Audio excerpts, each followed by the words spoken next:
दिल्ली में बढ़ी बॉस वाली लड़ाई, यूपी से बिहार तक 24 वाली चढ़ाई, भाजपा पर अखिलेश का क्लीन स्वीप निशाना।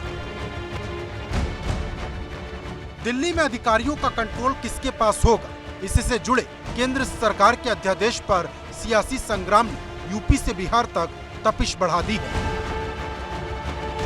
सुप्रीम कोर्ट के फैसले के खिलाफ अधिकारियों के ट्रांसफर पोस्टिंग करने के अधिकार उपराज्यपाल को देने पर अखिलेश यादव ने चुभने वाला हमला बोला। अखिलेश यादव ने लिखा, दिल्ली का अध्यादेश न्यायपालिका का अपमान है, ये भाजपा की नकारात्मक राजनीति का परिणाम है और लोकतांत्रिक अन्याय का भी। भाजपा जानती है कि लोकसभा चुनाव में दिल्ली की सभी सीटों पर उसकी करारी हार होगी, इसीलिए जनता से पहले से ही बदला ले रही है। अध्यादेश के नाम पर ये जनादेश की हत्या है। दिल्ली में जो अध्यादेश जारी हुआ है, ये अध्यादेश जन आदेश और लोकतंत्र की हमला करने का प्रयास है। भारतीय जनता पार्टी की सरकार बदले की भावना से कार्रवाई कर रही है और चुनाव को प्रभावित करने के लिए यह अध्यादेश लाई है। यह स्पष्ट रूप से जन आदेश का उल्लंघन है। मतलब निशाना केंद्र सरकार के अधिकारों वाले अध्यादेश पर है और संदेश 2024 के लोकसभा चुनाव का। अखिलेश यादव के ट्वीट के पहले एक और तस्वीर इसी ओर इशारा करती है। ये तस्वीर बिहार के मुख्यमंत्री नीतीश कुमार और तेजस्वी यादव की दिल्ली के मुख्यमंत्री अरविंद केजरीवाल से मुलाकात की है। अरविंद केजरीवाल से मुलाकात के बाद नीतीश कुमार ने भाजपा सरकार पर तीखा हमला बोला।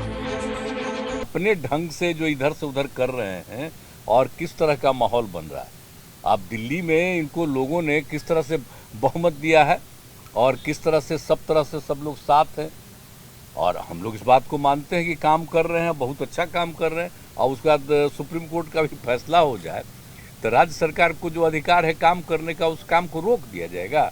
सुप्रीम कोर्ट का आदेश आया था जिसमें सुप्रीम कोर्ट ने सारी पावर्स दिल्ली की चुनी हुई सरकार को दी थी। उसके बाद उसके 8वें दिन, सुप्रीम कोर्ट का आदेश आने के 8वें दिन, 8 दिन के अंदर उन्होंने अध्यादेश जारी करके सुप्रीम कोर्ट के ऑर्डर को पलट दिया, चुनी हुई सरकार की सारी शक्तियां छीन ली। साफ है कि दिल्ली में अधिकारों वाली जंग पर यूपी से बिहार तक सियासत में हलचल बढ़ गई है। माना जा रहा है कि कोशिश ये संदेश देने की है कि भाजपा को संविधान पर यकीन नहीं। साथ ही इस बात की कोशिश भी हो रही कि विपक्ष के तमाम दल अब एक मंच पर आ रहे हैं। दिल्ली के मुख्यमंत्री अरविंद केजरीवाल जहां केंद्र सरकार पर लगातार हमला बोल रहे हैं, तो वही उत्तर प्रदेश के पूर्व मुख्यमंत्री और समाजवादी पार्टी के राष्ट्रीय अध्यक्ष अखिलेश यादव ने भी आज ट्वीट करके बीजेपी पर निशाना साधा है और कहा है कि केंद्र सरकार ये जो अध्यादेश लाई है, ये न्यायपालिका का अपमान है। इसके साथ साथ उन्होंने ये भी कहा है कि 2024 में जनता बीजेपी को सबक सिखाएगी। वहीं दूसरी ओर अगर बात करें तो दिल्ली के मुख्यमंत्री अरविंद केजरीवाल से बिहार के मुख्यमंत्री नीतीश कुमार और उप मुख्यमंत्री तेजस्वी यादव ने भी मुलाकात की है और अध्यादेश को लेकर के जहां आम आदमी पार्टी केंद्र सरकार को घेर रही है, तो उसी कड़ी में आज अखिलेश यादव ने भी केंद्र सरकार पर हमला बोला। इस बीच यूपी से लेकर दिल्ली तक भाजपा ने अरविंद केजरीवाल और उनके साथ दिखाई दे रहे दलों पर चौतरफा हमला बोला है।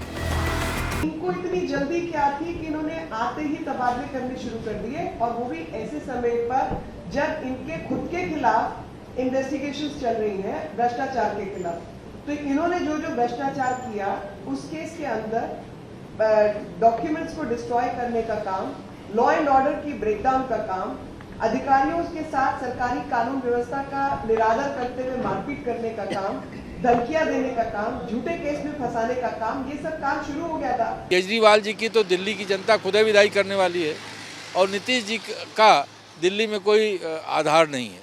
तो ऐसे में ये कर्टसी काल की बात कही जा सकती है, लेकिन अगर आप उसको चुनावी दृष्टि से देखें तो जनता, जो दिल्ली की जनता जनार्दन है, वो तो आम आदमी पार्टी से ऊब चुकी है, उनकी विदाई करने वाली है। और नीतीश जी का वहाँ ऐसा कुछ है नहीं कि जिसको लेकर के वो उस मुलाकात को लेकर के कोई वो उत्साहित हो। जाहिर है कि दिल्ली में अधिकारों वाली जंग के बहाने 2024 वाली सियासत अब एक नई दिशा में चल निकली है।